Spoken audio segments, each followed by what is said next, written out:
ఆకాశవాణి అవగాహనతోనే పండుగ సంబరాలు జనాందోళన్ ప్రత్యేక కార్యక్రమం. ఇందులో సరోజినీదేవి కంటి ఆసుపత్రి సూపరింటెండెంట్ డాక్టర్ రాజలింగం గారితో పరిచయం వింటారు. నమస్కారం.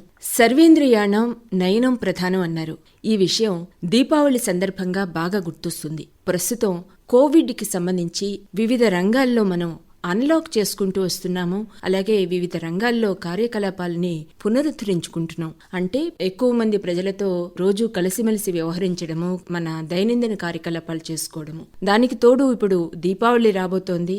అంటే సంబరాల్లో పడి మనం ఇంకా ఎక్కువగా బంధుమిత్రులతోటి కలుసుకుంటూ ఉంటాము. ఇందుకు సంబంధించి కరోనా వైరస్ సంక్రమించే విధానంలో శ్వాస ద్వారా సంక్రమించడం ప్రధానమైతే కంటి ద్వారా కూడా సంక్రమించే అవకాశం ఉందని ఇప్పటికే మన నిపుణులు, వైద్యులు హెచ్చరిస్తున్నారు. అయితే ఈ నేపథ్యంలో దీపావళికి ముందుగా పాటించాల్సిన జాగ్రత్తలపై జనాందోళన్ కార్యక్రమంలో తెలుసుకుందాం. మనతో ఉన్నారు హైదరాబాద్ లోని సరోజినీదేవి కంటి ఆసుపత్రి సూపరింటెండెంట్ డాక్టర్ రాజలింగం గారు. నమస్కారం అండి డాక్టర్ రాజలింగం గారు. నమస్కారం అండి. నమస్కారం. చెప్పండి, కంటి ద్వారా కోవిడ్ సంక్రమిస్తున్న కేసులు ఎలా ఉంటున్నాయి, వాటి చికిత్స ఏమిటి, అసలు మనం దాన్ని ఎలా గుర్తుపట్టాలంటారు?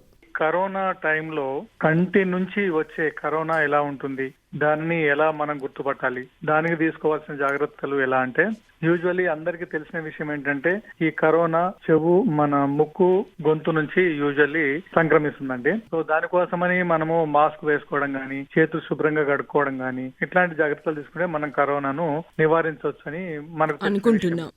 అయితే కంటి నుంచి కూడా less than 10% of the patient వస్తుంది.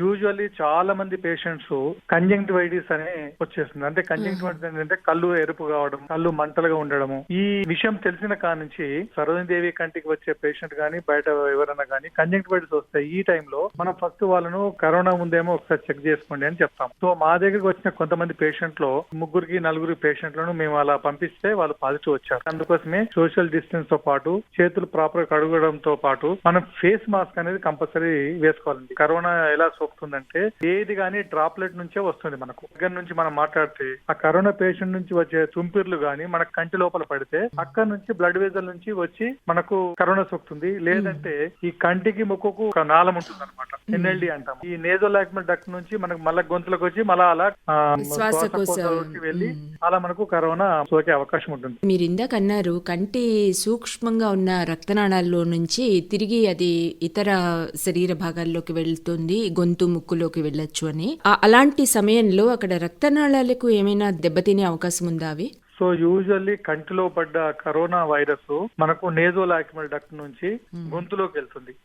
ఆ గొంతుల నుంచి అలాగనే శ్వాసకోశలకు వెళ్తుంది. తర్వాత కంజంక్టివైటిస్ అంటే కంటిలో పడ్డ కరోనా వైరస్ రక్తనాళంలోకి వెళ్ళడం చాలా అరుదు. దాని రూట్ మాత్రం నేజోలాక్మల్ డక్ట్ నుంచే వెళ్ళి గొంతులకు వెళ్తుంది. సో అలా అనమాట. సో దెబ్బ తాకడం వల్ల మనకు రక్తనాళం చీట్లడం వల్ల దాని నుంచి వచ్చే ప్రమాదం చాలా చాలా తక్కువ. సో మనకు దెబ్బ తాగడం వల్ల కరోనా ఎక్కువ సోకుతుందనే అట్లాంటి అపోహలు అది లేవు. ఇప్పుడు ఇటీవలి కాలంలో ప్రజల్లో చైతన్యం ఎక్కువ అయిన తర్వాత దీపావళి సందర్భంగా కళ్ళకి లేదా ఇతర ప్రమాదాలకి గురవుతున్న సంఘటనలు తక్కువ అవుతున్నాయనే చెప్పొచ్చు. మీ అనుభవంలో దీపావళికి జరుగుతున్న ఈ ఘటనలు, ఇన్సిడెంట్స్ లో కళ్ళతోటి వస్తున్న సమస్యల్ని మీరు ఎలా గుర్తిస్తున్నారు? దాని ఇన్సిడెన్స్ ఎంత ఉంటుంది సుమారుగా? దీపావళి సందర్భంగా మనకు వచ్చే ఈ కంటి ప్రమాదాలు ఎలా జరుగుతాయి అంటే దీని పర్సెంటేజ్ చాలా తక్కువనే ఉంటుంది. ఒకప్పుడు మనకు అంటే అవేర్నెస్ లేనప్పుడు కంటి ప్రమాదాలు చాలా ఎక్కువగా ఉండేది. తర్వాత ఈ మీడియా గానీ, అడ్వర్టైజ్మెంట్ గానీ, గవర్నమెంట్ ఇన్వాల్వ్మెంట్ కానివ్వండి, ఇట్లాంటి వల్ల ఏమైందంటే ప్రజలకు కొంచెం అవేర్నెస్ వచ్చింది. సో మెయిన్ గా ఏంటంటే దివాళి వల్ల ఈ పటాకులు కాల్చుకోవడం, ఇట్లాంటి వాటి వల్ల మనకు కంటికి దెబ్బ తగిలి సరోజినీదేవి కంటి ఆసుపత్రికి చికిత్స కోసం వస్తున్నాం. సో ఇలా మనకు కంటి ప్రమాదాలు జరిగే అవకాశం ఉంది.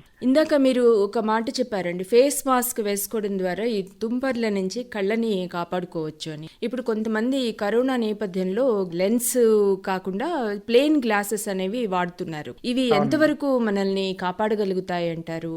ఇప్పుడు మీకు కళ్ళ అద్దాలు అంటే మనకు కళ్ళకు ఒక్కటే ప్రొటెక్షన్ ఉంటుంది. సైడ్ ఓపెనింగ్ కాకుండా సైడ్ కూడా క్లోజ్ ఉండేటట్టు మనం వేసుకోగలిగితే ఎక్కువ ప్రొటెక్షన్. అదే మీరు ఫేస్ మాస్క్ వేసుకుంటే కళ్ళతో పాటు ముక్కు, గొంతు అన్ని మనం సేవ్ చేసుకో. So face mask is more advisable than the simple glass. ఇప్పుడు దీపావళిని సాంప్రదాయంగా జరుపుకోవడం అన్న దృక్పథంతో చాలా మంది ఆ రోజు సాంప్రదాయ సిద్ధంగా క్రాకర్స్ ని కాల్చడము, టపాసులు పేల్చడము ఇట్లాంటివన్నీ చేస్తూ ఉంటారు. ప్రస్తుత పరిస్థితుల్లో ఒకవైపు కోవిడ్, మరొక వైపు వైపు శీతాకాలం అనేది బాగా స్పీడప్ అయింది, టెంపరేచర్స్ బాగా లోగా వెళ్తున్నాయి. ఈ నేపథ్యంలో మనం ఈ దీపావళిని ఎలా జరుపుకోవాలంటారు? మీరు ఒక నిపుణులుగా మీరు ఇచ్చే అడ్వైస్ ఏమిటి పీపుల్ కి? ఈ సంవత్సరం జరుపుకునే దీపావళి మనకు కొంచెం డిఫరెంట్, ఎందుకంటే కరోనాతో కూడా ఉంది దాంతో పాటు. సో మనము ఈ దీపావళి వేడుకలు మనం జరుపుకునే టైంలో కరోనా జాగ్రత్తలు కంపల్సరీ తీసుకోవాలండి. అంటే మనం ఫేస్ మాస్క్ వేసుకోవడం అనేది కంపల్సరీ, కొంచెము డిస్టెన్స్ పాటించడం అనేది కంపల్సరీ.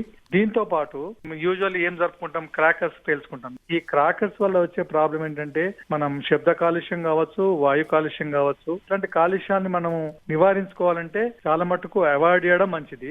తీసుకోవాల్సిన జాగ్రత్తలు ఏంటంటే పిల్లలను కొంచెం దూరం పెట్టుకోవడం, కాటన్ దుస్తులు ధరించుకోవడం, తర్వాత ఇంటికి దగ్గర కాకుండా కొంచెం ఖాళీ ప్రదేశంలో జరుపుకోవడం మంచిది. తర్వాత మీరు జరుపుకునే ప్రదేశంలో ఒక బకెట్ ఆఫ్ వాటర్ కూడా అందుబాటులో ఉంచుకోవడం అనేది చాలా జాగ్రత్త తీసుకోవాల్సిన విషయం. సపోజ్ దీని వల్ల పొగ ఎక్కువగా వస్తుంది, పొగకు మనకు చొక్కకుండా ఉండాలంటే కొంచెం దూరం పాటించాలి. తర్వాత కళ్ళజోడు వేసుకోవడం అనేది చాలా ఇంపార్టెంట్ అండి. ప్లేన్ కళ్ళజోడు వేసుకోవాలి. ఎట్లాంటి ప్రమాదాలు జరిగినా కూడా ఇమ్మీడియట్ గా మనం మన దగ్గర ఉన్న వాటర్ తో దాన్ని క్లీన్ చేసుకోవాలండి. సో ఈ పాయింట్ జాగ్రత్తలు తీసుకుంటే మనం చాలా ప్రమాదాలకు దూరంగా ఉండొచ్చు. ఇప్పుడు మీరు క్లీనింగ్ అంటే ఇంకొక అంశం కూడా జ్ఞాపకం వస్తుంది. ఇప్పుడు అన్ని జాగ్రత్తలు ముందస్తుగా చేపట్టినా కూడా కొన్నిసార్లు పరిస్థితులు మన అదుపులో లేక కొన్ని సంఘటనలు జరుగుతూ ఉంటాయి. అలా ఏదైనా అనుకోని సంఘటన జరిగినప్పుడు తక్షణం మనం చేయవలసిన అంశం ఏమిటి?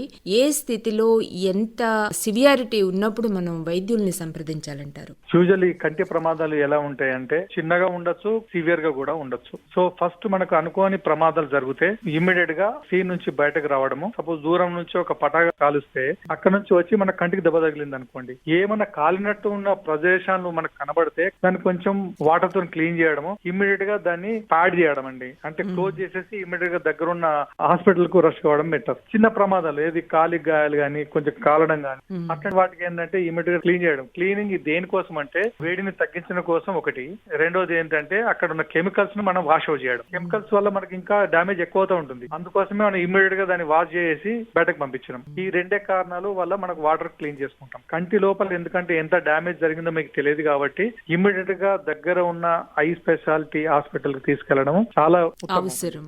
మీరు అన్నట్టు మన మీద పడ్డ కెమికల్స్ ని కడిగేయడానికి వాటర్ ని వాడతాము.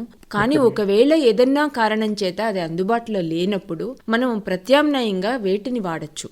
ప్రత్యామ్నాయంగా మనం ఓన్లీ దాన్ని పైనుంచి చేయితో గానీ లేకపోతే కొంచెం ఏదైనా ఇన్స్ట్రుమెంట్ తోని ఆ కెమికల్ తొలగించడం తప్ప మనం వేరే కెమికల్ మనం యూజ్ చేయలేము. వాటర్ దాకా ఏం చేయలేము. కెమికల్ యూజ్ చేయడం అనేది చాలా డేంజరస్ విషయము. ఇమ్మీడియట్ గా మనం నియర్ బై ఉన్న హై హాస్పిటల్ కు పోవడం ఉత్తమం అండి. దీపావళి సందర్భంగా టపాసులు కాలుస్తున్నప్పుడు జరిగిన ఇన్సిడెంట్స్ లో పెరిఫెరల్ గా జరుగుతాయండి గాయాలు. కంటి చూపు ప్రభావితం అయ్యే వరకు ఉంటుందా? ఏమిటి సాధారణంగా ఎలాంటి స్థితిలో మీ దగ్గరికి కంప్లైంట్స్ వస్తూ ఉంటాయి? మా దగ్గరికి కంప్లైంట్స్ యూజువల్లీ ఏంటంటే కన్ను లేదంటే కంటి చుట్టూ ఉన్న ఏరియా దెబ్బ తగిలితేనే మా దగ్గరికి వస్తారండి. ఎస్పెషల్లీ కంటికి దెబ్బ తగలడం వల్ల మా దగ్గరకు వచ్చినాయన్ని ఐ ఇంజురీ అంటాము. అంటే చాలా ఫోర్స్ఫుల్ గా వచ్చి కంటికి దెబ్బ తగలడం వల్ల వాళ్ళు ఇమీడియట్ గా ఎవరికైనా కూడా కన్నుకు దెబ్బ తగలగానే వాళ్ళు వేరే కన్నును క్లోజ్ చేసుకొని చూస్తారు. అంటే మసగ్గా ఉందా మసగ్గా లేదా వాళ్ళు ఇమీడియట్ గా గ్రహించుకొని ఒకవేళ మసగ్గా ఉందనుకోండి దాని మీనింగ్ ఏంటంటే కంటికి దెబ్బ తగిలింది అన్నమాట. సో ఇమీడియట్ గా మనము కంటి ఆసుపత్రి పోయి చూపించుకోవడం అనేది ఉత్తమం. ఎవరికైనా అది నార్మల్ ఇన్స్టింక్ట్ అన్నమాట. అదండి, ఈసారి జరగబోయే దీపావళి చాలా ప్రత్యేకమైందని, కోవిడ్ ప్రెజెన్స్ తోటి మనం ఈ పండుగ సంబరాలని జరుపుకోవాలి అంటే చాలా అత్యంత అప్రమత్తంగా జాగ్రత్తతో జరుపుకోవాలని, ముఖ్యంగా ఒకరి నుంచి ఒకరికి సామాజిక దూరం పాటిస్తూ అలాగే తప్పనిసరిగా ఫేస్ మాస్క్ వేసుకోవడం ద్వారా ఈ కరోనా వైరస్ కంటి ద్వారా కానీ ముక్కు ద్వారా కానీ నోటి ద్వారా కానీ సంక్రమించకుండా అరికట్టవచ్చని మన డాక్టర్ రాజలింగం గారు చెప్పారు.